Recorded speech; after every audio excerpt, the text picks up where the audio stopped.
Okay, Assalamualaikum warahmatullahi wabarakatuh, and very good morning to all the audience and all the viewers out there. Okay, I would like to welcome all of you to my webinar sharing, webinar session, which is I would like to share with all of you regarding one of the nanotechnologies, which is highly demanding and very interesting field, that we can explore, which is the nano material. Okay, nanomaterial is one of the nanotechnologies that nowadays we use every day, especially in our daily life. So let me introduce myself first.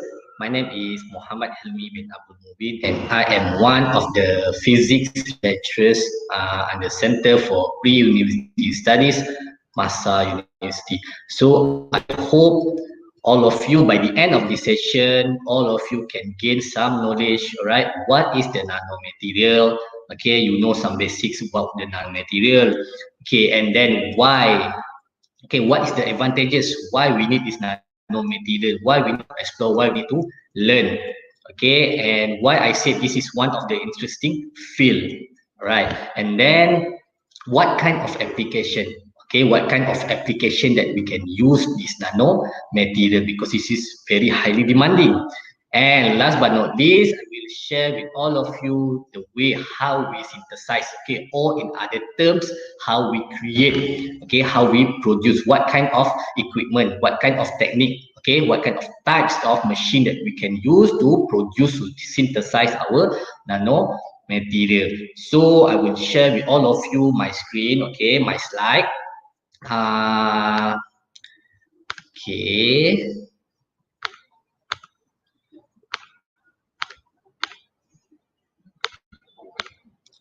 All right.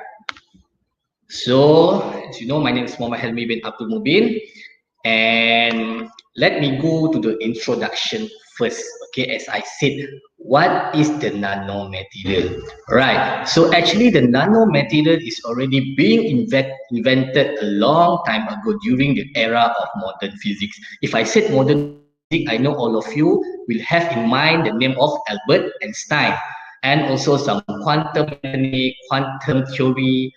Okay, during that time, the nanomaterial is already being invented, being explored, because due to the highly demanding and very interesting characteristic of the nanomaterial. Okay, actually the nanomaterial as a definition is we use the small object, use the small object which is the nanomaterial itself in order to solve a big problem. You see how this very small object we can solve a big problem. Okay, from the Greek word, the nano means nanos or dwarf, meaning that dwarf you can refer to something small. Okay, in the physics world, the studies for nanomaterial actually is the development of material where it aims. Okay, this nanomaterial is aimed to control and design. Okay, design of what? Specifically, the material in the ranging from 1 to 100 nanometers. Okay, so whatever material, whatever object, in the range of 1 to 100 nanometers, we can refer this as the nano sizes or nano material, because a lot of product nowadays they claim that their products is the nano product.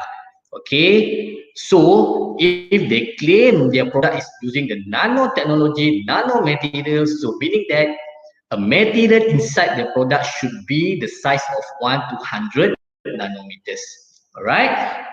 So in this world, we actually divided into three categories of sizes. Okay, if you can see here, the first category is the macro sizes or macro world. Macro sizes is where we can see with our eye.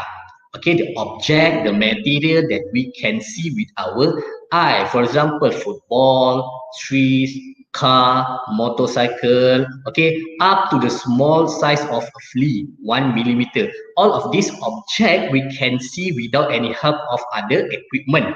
This is macro. And then the second category is micro.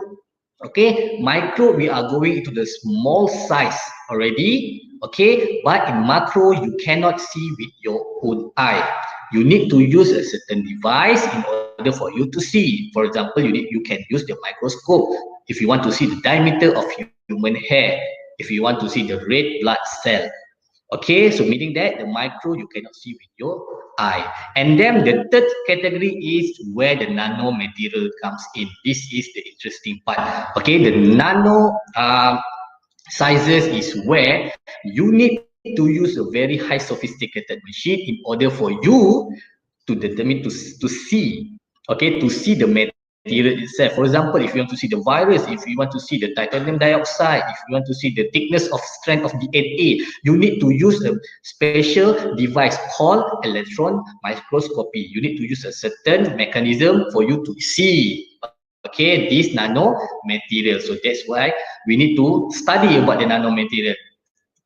Okay, so actually, in nanomaterial itself divide into three categories of nanomaterial. So I will explain what kind of category of nanomaterial that we have. The first is the natural nanomaterial, where this nanomaterial is naturally occurred. Okay, without being made by human. This is naturally occurred nanomaterial. For example, the dust particle, okay, by wind corrosion, by weathering the dust particle, okay, volcanic activities, right, cosmic dust, aerosol colloids, right, and some of the chemical precipitation by bioassisted or biomass combustion. All of this is naturally occurred nanomaterial. Okay, the second categories of nanomaterial actually is divided into two. So that's why I said we have three categories.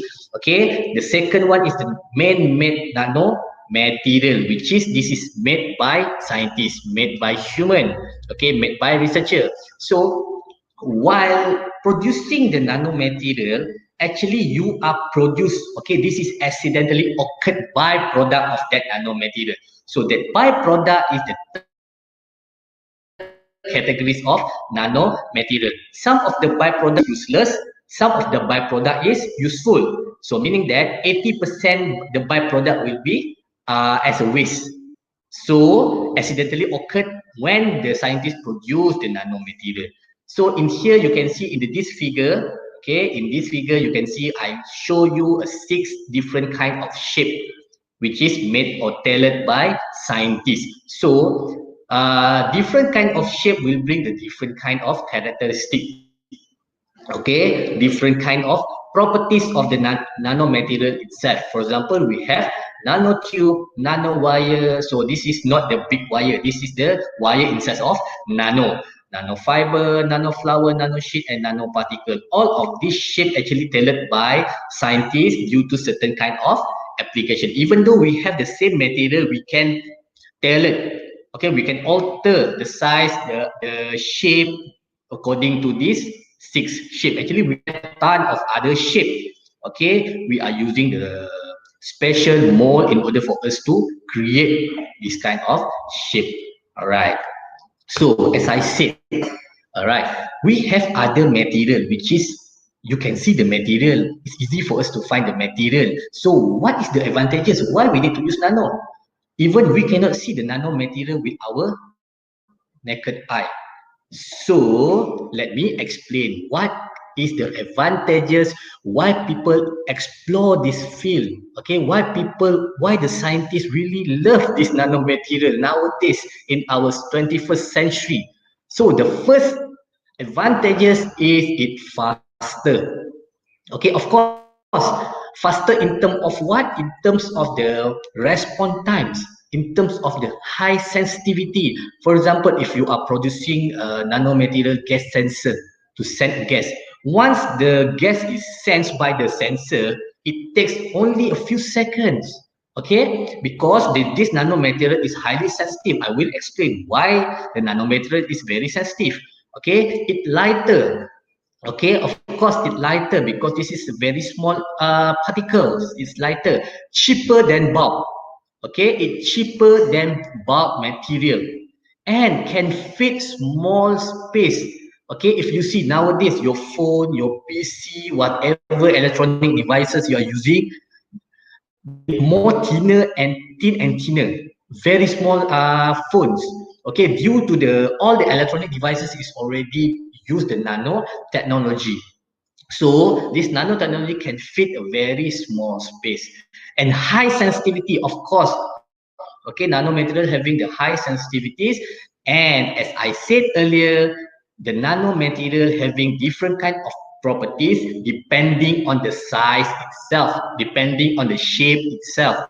Even though you are using the same material, but when you tweak the size, actually you will gain a different kind of behavior, different kind of properties. For example, okay, for example, gold particle. Okay, in gold particle, the color is gold. Okay, brown gold color. But once you create the gold nanoparticle, right, actually the color change to red blood. Okay, actually it's changed to red blood and having different kind of sizes. Okay, when you tweak between the gold nanoparticle, their color change to, for example, red blood. It can change to red, to light blue, pink. All of this is using the same material, but you tweak, you alter the size of the material itself. Even though 10 nanomaterial of gold, okay, as compared to the 20 nanoparticle, 20 nanometer of gold, it different. Okay, even though the difference is only 10 nanometers. All right, it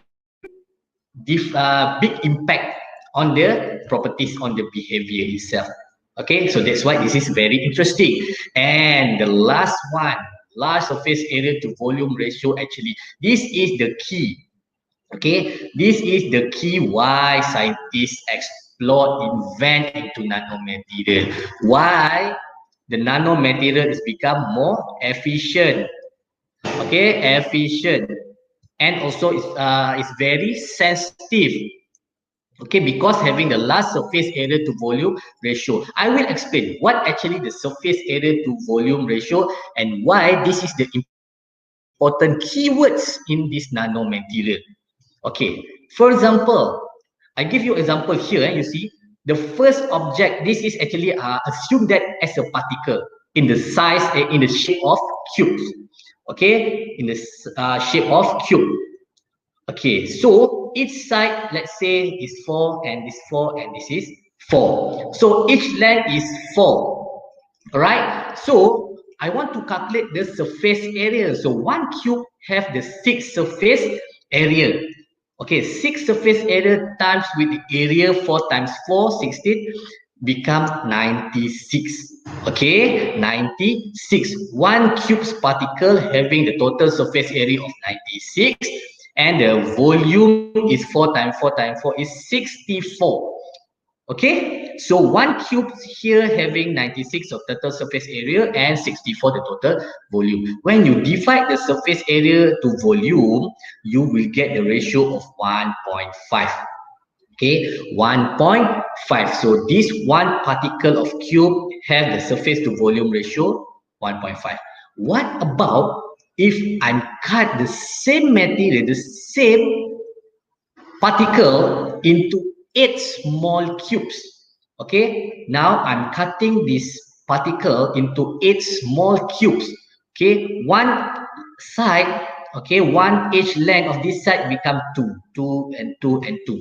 So when you calculate the total surface area, one small cube having 6 times with 8 times with the surface area, you will get 192.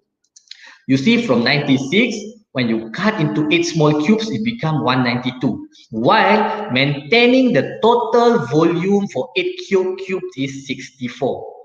Okay, when you divide this surface area to volume, you will get 3. You see, from 1.5, it increased to 3. Okay, and then if we cut into very small cubes here, all right, you see the total surface area increase. All right, maintain the total volume and the surface to volume ratio becomes 6. So what is the importance of this number? Okay, meaning that if you increase the surface to total to volume ratio, actually you increase the total surface when in contact to the environment. Okay, You see, from 96 to 384, meaning that there is more contact area to the environment. So that's why this nanomaterial is quite sensitive. Okay, having the high response rate, response times. Okay, one simple example is if you have the Panadol soluble. What happen if you dissolve? Okay, try to dissolve the Panadol soluble inside the 100 ml of water. It will take certain amount of time. For example, 1 minute to fully dissolve. What happen if you try to crush the Panadol soluble into a powder, meaning that you try to cut the Panadol soluble into very small particle. Okay, try to dissolve in the same amount of water, 100 ml.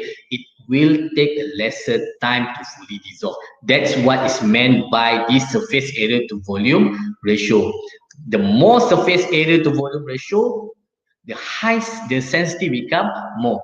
So meaning that the contact area to the surface to the environment have become the increase. All right. So that is the keyword: surface area to volume ratio. Okay. Now let's go to what kind of application that we can use our nanomaterial, because this is quite highly demanding. Okay, what kind of application that we can use without you realize actually you are using the nanomaterial in your daily life.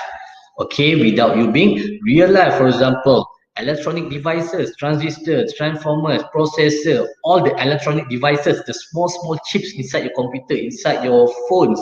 Okay, all are using the nanomaterial. So that's why your phone, your PC become more lighter. Okay, become very small as compared to the 90s, 20s, early 20s. Okay, the PC is quite big. So that's why if nowadays if you see the Core i7 is the size of the processor in the material itself is 40 to 45 nanometers. Okay, it can boot up and give some speed in your PC. You see, and then it can be used to the optoelectronic devices which is sensitive to photon. For example, photodiode we can use in the solar cell. Okay, and then memory devices. Memory devices such as hard disk, diskette, pen drive, random access memory. All of these memory devices are using the nano material. And then, due to the highly sensitive material, this nanomaterial, scientists try to tell it, okay, try to alter the nanomaterial to become the photocatalyst, okay, and be used into the wastewater treatment. Actually, this catalyst, when you put inside the polluted water, it can degrade. It can degrade, okay, by producing some material when you are exposed to some photon, exposed to light, because this is highly sensitive. And then medicine. All right. So the scientists, the pharmacists try to create the medicine into the nano using the nano material. Why? Because having some advantages. For example, if you swallow the medicine, swallow the pill, the material from the pill can easily flow inside your blood vessel. Okay, and it become more efficient. Okay, more efficient and higher response times. Okay, last but not least, girls and boys, okay, all of you are using the skincare product, right? So meaning that without you realize, in skincare product, actually the pharmacists are try to use the nano material. Okay, your facial cleanser, toner, serum, okay, moisturizer, especially the physical sunscreen. Okay, why? When you use the nano material, okay, it actually easily absorb into your skin and protect you from the sun. Okay, okay. Now I will explain to you how can we create, how can we synthesize this nano material, how to produce the nano material, what kind of equipment that we can use. Okay, I will try to explain, briefly explain here. We have three methods. Okay, three methods. This is common methods to synthesize the nano material. Okay, we have three types, which is the first one is the physical vapor deposition. okay, or PVD. And then the second one is the chemical vapor deposition, CVD. And the third one is the chemical solution deposition, CSD. I will go one by one by explaining the mechanism behind it, right? So the first one is the physical vapor deposition or PVD. As you know, the PVD is a top-down approach method. Okay, what is top-down approach method? Meaning that from the big chunk of material, okay, you are trying to produce a small particle. This is a top-down approach. Okay, so in PVD, actually, we required some ejection of the physical material. You try to eject some of the material itself, the target material. Okay, you have the big material, you want to have some nano material from the target material. Okay, so this material will condense. Okay, the nucleation will condense, and some of the particle we want to condense or vaporize to our substrate material. Okay, this is a process actually to our substrate material. So substrate can be Corning glass, can be soda lime glass, can be silicon wafer, can be some membranes. Okay, the chosen of the substrate is according to the material itself and according to the environment. Okay, so not all substrate is suitable for a certain kind of material. Okay, some of the PVD, okay, some of the vapor deposition, certain gases will be introduced, okay, inside the working space. Okay, this is in order to help to enhance the deposition rate. Okay, the rate of deposition into our substrate to produce the new layer, especially to produce the thin film. Okay, so that's why we are trying to introduce certain kind of gases. Right. So what kind of material? As I said, we can use any material. So what kind of material can be as our precursor or as our sample target? So materials such as metal, ceramic, polymer, composite, semiconductor. Okay, we have a lot of material can be used as our deposition material. Okay, so in the PVD, actually we have different types of PVD. Okay, different types of PVD. So PVD actually is the main. So under the PVD, we have a few types of machine, which is using the same concept. Okay, so bear in mind the deposition must be done in very high vacuum environment. Okay, very high vacuum environment in order for us to reduce our impurity, increase our purity. So the high vacuum environment must be in the range of 10 to the minus 4 to the 10 to the minus 5 millibar. This is very high vacuum. Okay, we don't want any impurity. Okay, so what is the mechanism of the physical vapor deposition? What kind of mechanism behind it? So actually I said earlier we have a different type of physical vapor deposition. In here I will explain and I will show four common devices, four common techniques that we can use under the physical vapor deposition. Okay, we have thermal evaporation, electron beam evaporation, magnetron sputtering, and pulse laser deposition. So I will show you one by one.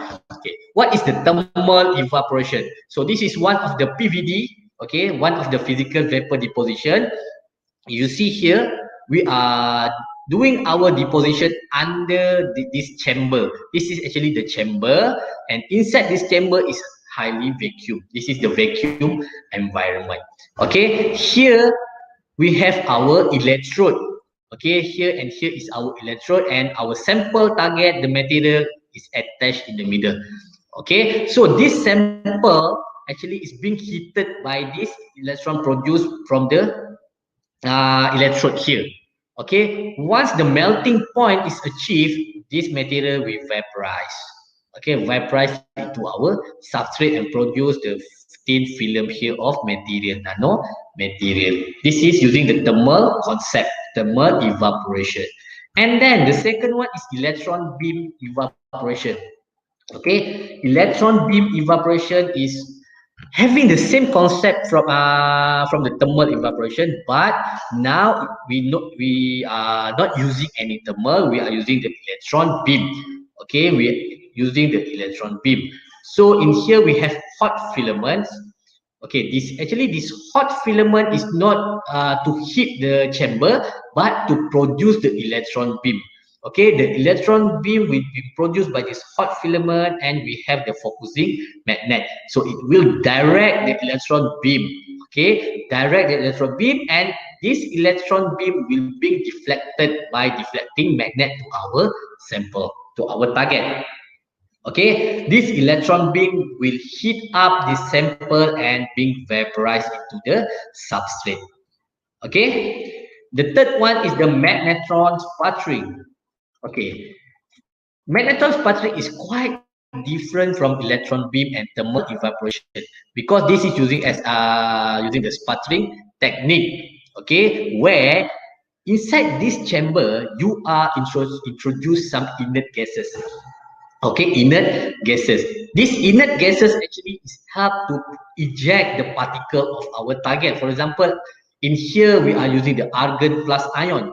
Okay, we are using the argon gas, and this become argon ion, and this argon ion is highly energetic and will bombard our target and eject some of the particle out. Okay, so this particle will adhere here into our substrate and become our nano material.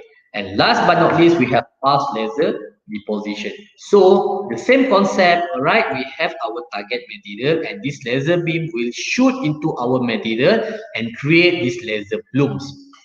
Okay, laser plumes actually is the having the all the particle vaporized particle inside, and it will go directly to the substrate and become our nanomaterial. So this is all the mechanism of the physical vapor deposition. Actually, we have a lot more, but this is very common that scientists use to produce the material.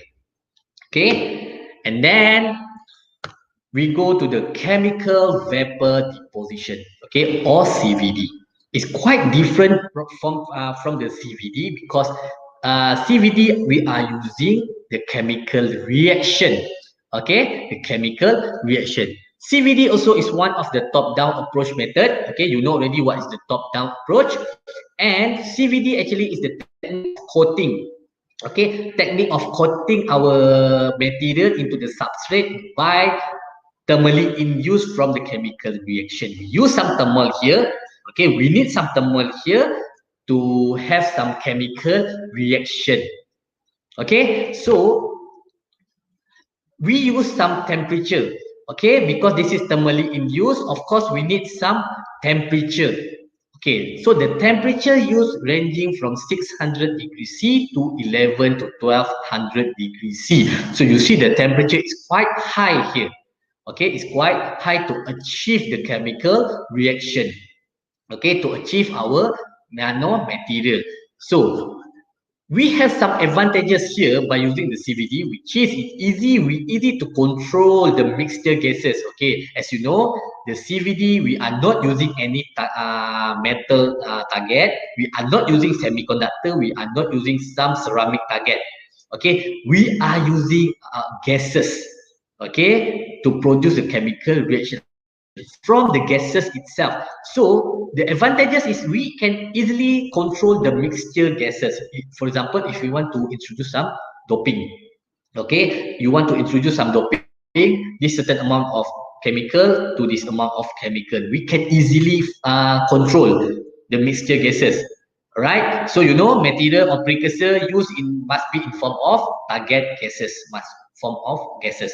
Okay, the same to PVD. CVD also we have different type of technique. Okay, different type of technique I will show you in the mechanism part.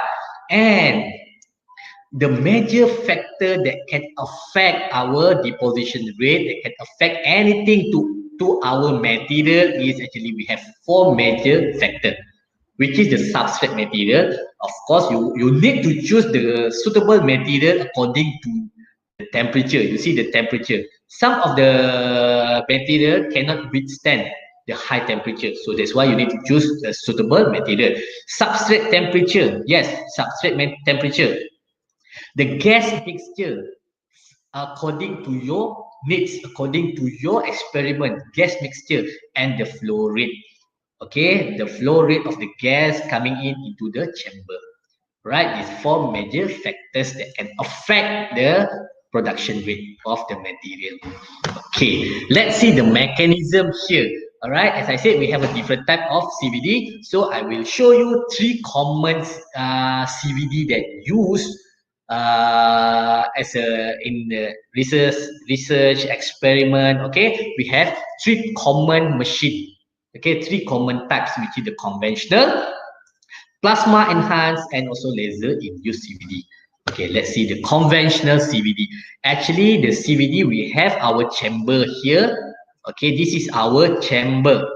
All right, so the sample will be put in the middle of this chamber, and once this chamber be heat up to the working temperature, okay, follow according to your sample, for example 600 to 1100 or 1200 degrees C. So by following your operating temperature, then the gas will be flow inside.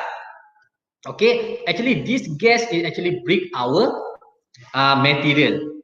For example, you want to coating some carbon films, carbon nanomaterial. Okay, so meaning that you must use some gas which having the carbon, the composition of carbon. Okay, so meaning that you can have some chemical reaction, and all the carbon will be coated into the sample.